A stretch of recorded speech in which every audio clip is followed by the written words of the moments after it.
What if the most expensive wedding in history was actually the final move in a chess game that began with a birthday dance-off? What if every leaked text, every lawsuit, and every headline was orchestrated by someone pulling the strings from the shadows? By the time you finish watching this video, you'll understand why some billionaire battles are fought not in boardrooms or courthouses, but in the pages of tabloids and in the hearts of the women caught between them. The world's most powerful men compete with more than just missiles and income streams. Sometimes they wage war through the people closest to their rivals. And sometimes those people become willing participants in a game where love, revenge, and ambition merge into something far more dangerous than anyone could have imagined. Just days before Lauren Sánchez was scheduled to marry Jeff Bezos in what was being called the wedding of the decade, a lavish Venetian ceremony estimated to cost over 50 million, reports surfaced that she had been hit with a major federal lawsuit. Sources close to the situation leaked details to the press, and what began as a seemingly straightforward legal dispute exploded into a headline-grabbing scandal that had entertainment blogs and major media outlets scrambling for more information. The timing couldn't have been more dramatic or devastating. As wedding planners put finishing touches on what was supposed to be a fairy tale celebration in the romantic canals of Venice, lawyers were filing court documents that threatened to unravel everything Sánchez had built. Once the leak started, there was no containing it. Media outlets jumped on the story with the kind of fervor usually reserved for major political scandals or celebrity meltdowns. Now everyone was asking the same crucial questions. What really caused this explosive legal battle? Was this just an unfortunate coincidence, or was something more sinister at play? And most importantly, was this the beginning of the end for one of the most scrutinized couples in the tech and entertainment world? The lawsuit came from an unexpected source, Alana Zabel, a yoga instructor turned wellness entrepreneur who had built a respected career in mindfulness and spiritual guidance over more than 2 decades. Zabel had founded a comprehensive yoga and lifestyle brand that encompassed physical studios, activewear lines, and various wellness products designed to support people on their spiritual journeys. Creative expression had always been a significant part of her work, leading her to author several children's books and personal memoirs that blended her spiritual insights with storytelling. But it was one particular children's book that would become the center of a legal storm that threatened to destroy relationships, reputations, and carefully constructed public images. Zabel had written a book called Dharma Kitty Goes to Mars, a whimsical story that combined her love of spirituality with space exploration themes. According to her federal lawsuit, Lauren Sánchez had essentially stolen this entire concept to create her own book, The Fly Who Flew to Space, which had gone on to hit the New York Times bestseller list. This wasn't just an accusation of subtle borrowing or similar themes. Zabel was claiming that Sánchez had lifted her entire story, flipped certain elements, and turned it into a best-selling book that helped fuel her image as a media-savvy author and space-age influencer. The lawsuit alleged that Sánchez had copied the book verbatim, stealing everything from individual scenes to the overall plot structure and thematic elements. But the accusations went beyond simple plagiarism. According to Zabel's filing, Sánchez had taken the pettiness to another level by designing her Blue Origin flight suit to look exactly like the one described in Dharma Kitty Goes to Mars. This wasn't presented as a random coincidence or innocent similarity.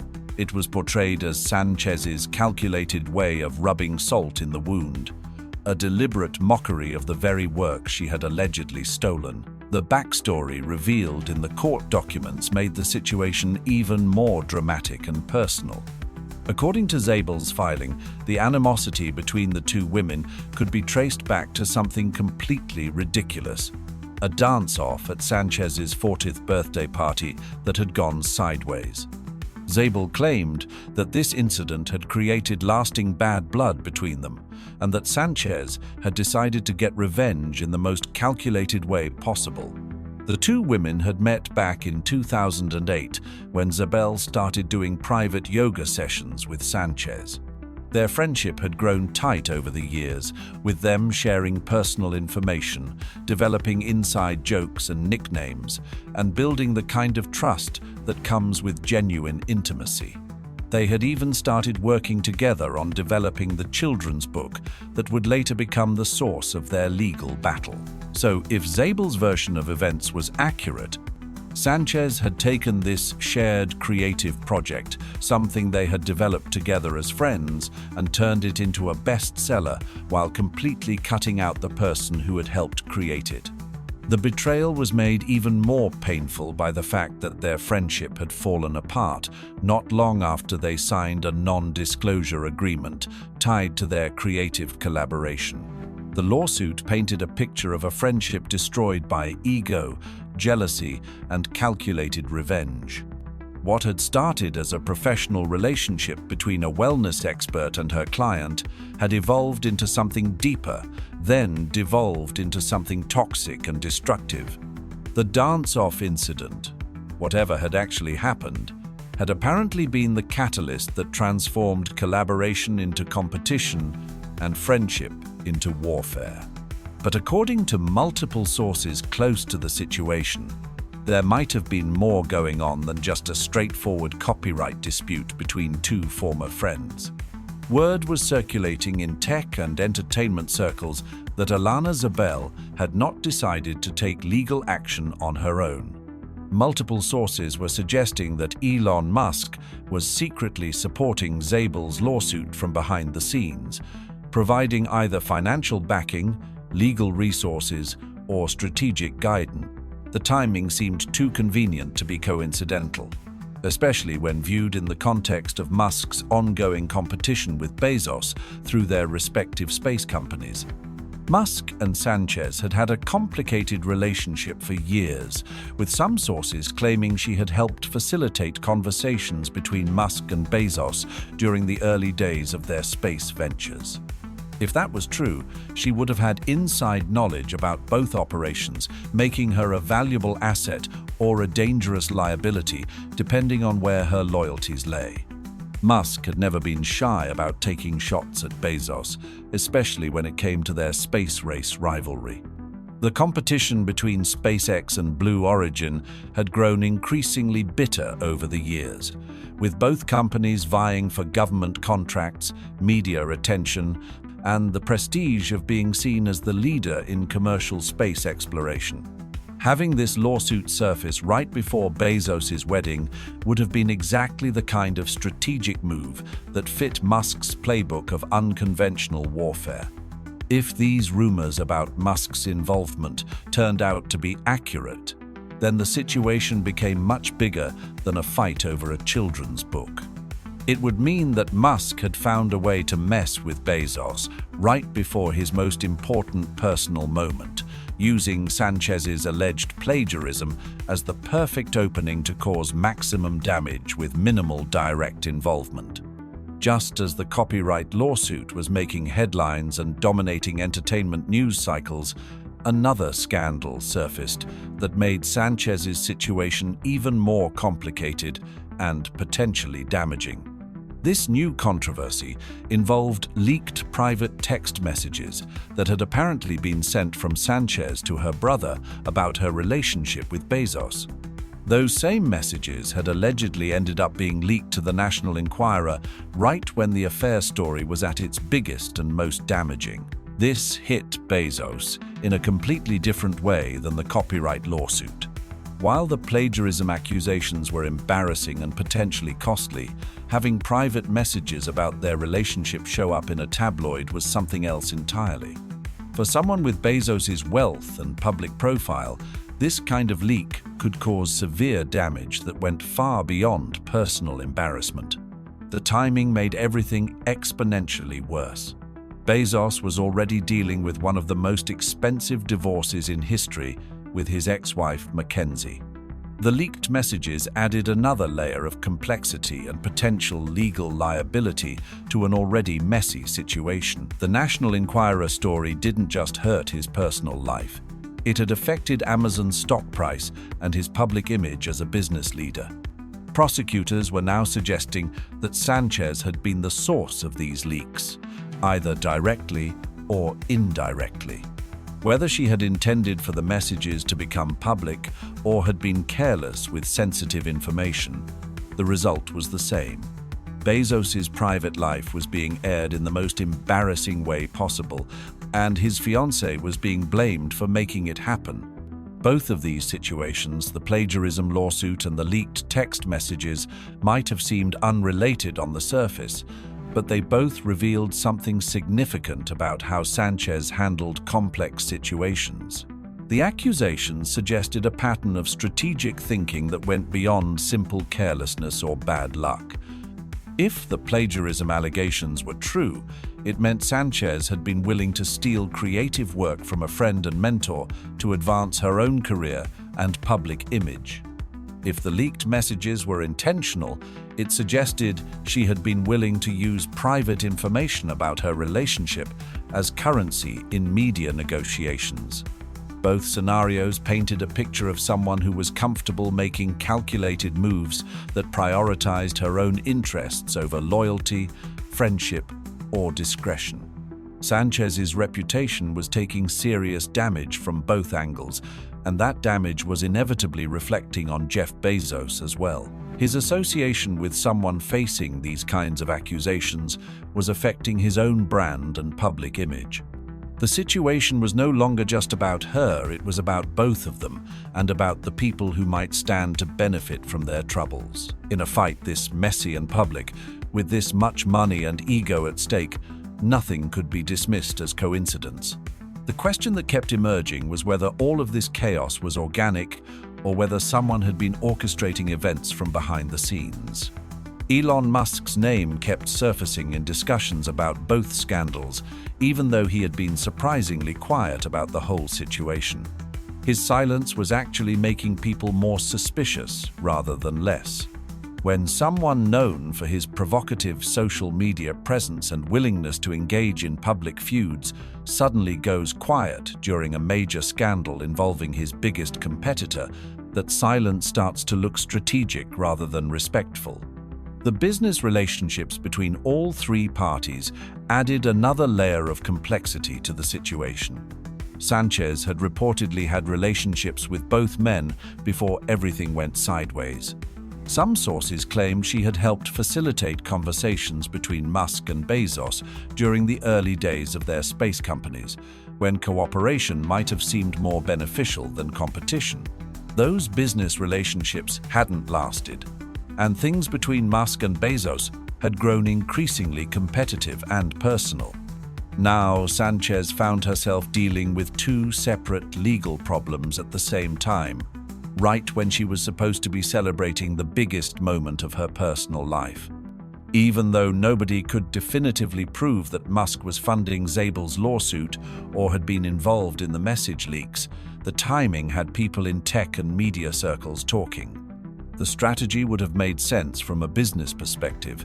If these legal problems damaged Sánchez's reputation, that would inevitably reflect poorly on Bezos as well. The copyright lawsuit made her look dishonest and opportunistic. The leaked message situation made both of them look untrustworthy and careless with sensitive information. Meanwhile, Musk got to sit back and watch his biggest competitor deal with personal drama that was translating into business headaches. The real story behind these legal problems went back more than a decade. Bezos and Musk had been competing openly since the beginning of their respective space ventures, fighting over government contracts, taking shots at each other in interviews, and basically treating space exploration like their personal battlefield. Their visions for the future were entirely different, which made the competition even more intense. Musk wanted to get people living on Mars through SpaceX's increasingly ambitious missions. Bezos thought the answer was building giant space stations through Blue Origin's more methodical approach. Both men had dumped billions into their projects, and neither one was willing to accept coming in second place. Sánchez fit into this rivalry because she was connected to both sides.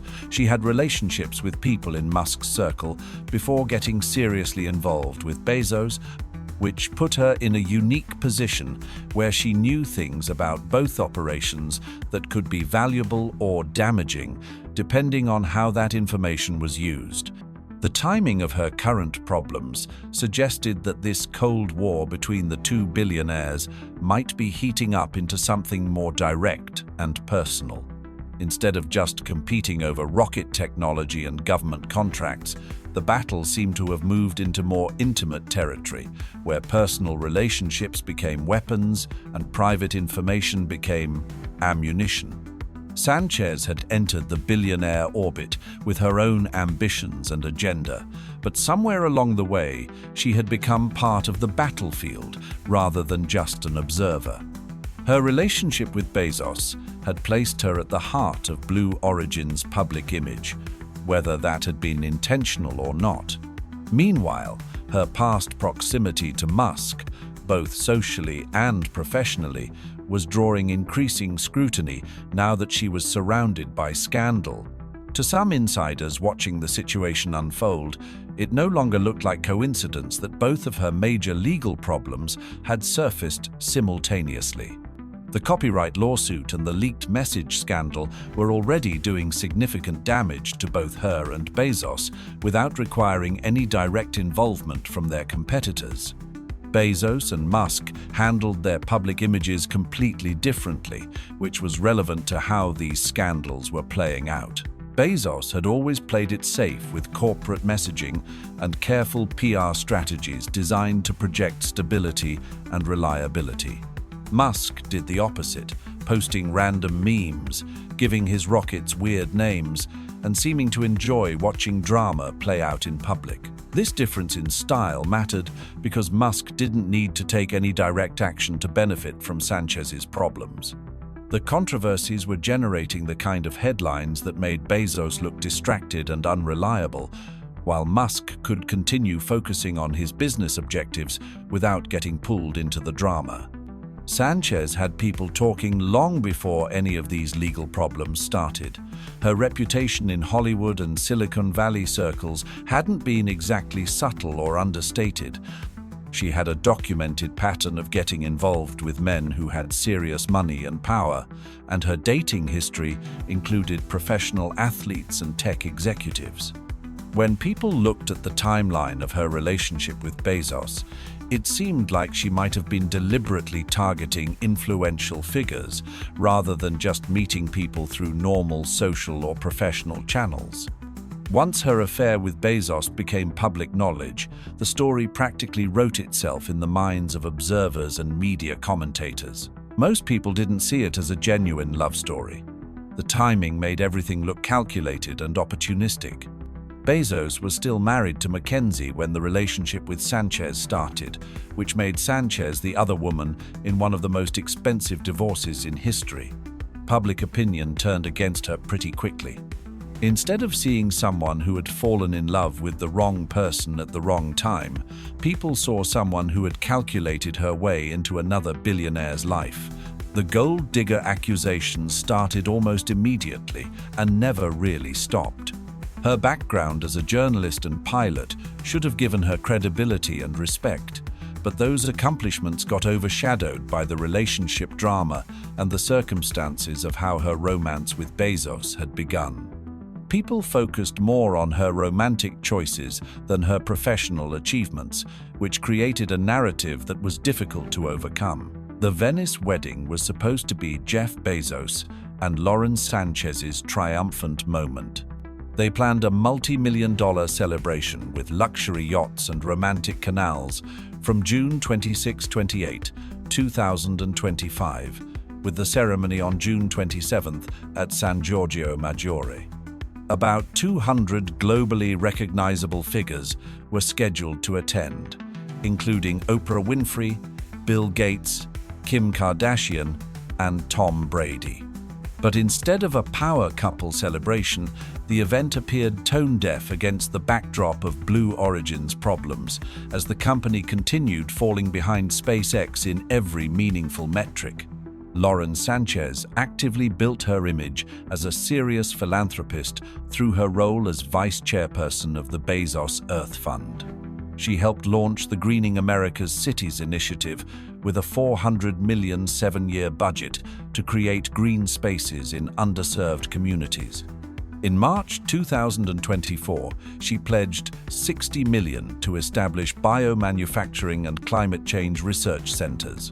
Later that year, she and Bezos together committed another $60 million to the National Fish and Wildlife Foundation to restore over 1.6 million acres of land.